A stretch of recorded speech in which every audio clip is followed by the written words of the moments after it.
Alright, we're going to verify or check solutions to equations now.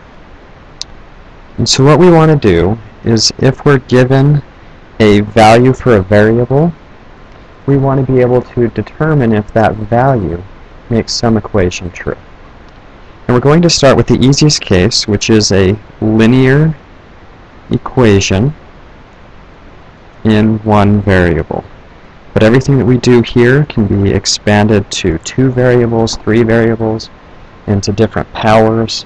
Whatever it is that we need to do, we can always come back to this step to make sure those solutions work. Now, a linear equation in one variable has one unknown, and that unknown is always to the first power. So we're looking at something like ax plus b equals 0, where a and b are real numbers, typically integers, and x is our variable. And notice that we're to the first power. We have a hidden power on that x. It's not a square, it's not a cube, or anything like that. And that allows us to do what we're doing with a linear equation. The other stipulation here is that a cannot be 0 in order to be linear. But if these are true, and we're given a value of x, then we can plug it in and make sure that both sides of the equation are the same. And if they are, then we say that that number is a solution. So let's look at our first example, which is 2 times the quantity x plus 1 minus 4 equals 3x plus 5. And what we want to know is x equals 2 a solution. And so what we're going to do is wherever we see an x, we're going to replace it with that 2.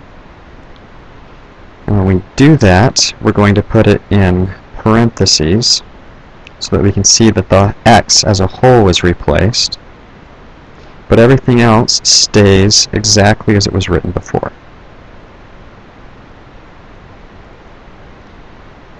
Alright, and now we can just follow our order of operations. Start with parentheses. 2 plus 1 is 3.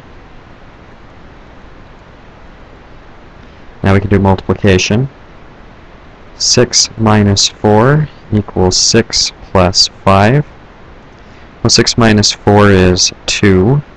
6 plus 5 is 11. And since 2 does not equal 11, then we can come back up here and we say, no, that's not true. And so we can say for a fact that x equals 2 is not a solution. No, it is not a solution.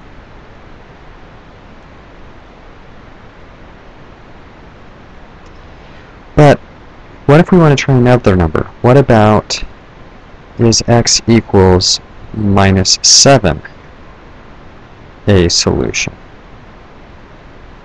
So we do the same thing. 2 times the quantity minus 7 plus 1 minus 4 equals 3 times minus 7 plus 5. So order of operations again. 2 times minus 6 minus 4 equals 3 times minus 7 plus 5. Minus 12 minus 4 equals minus 21 plus 5. Minus 12 minus 4 is minus 16.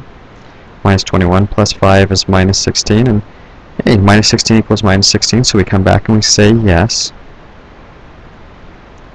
it is a solution. And that's how we check or verify whether a number is a solution or not.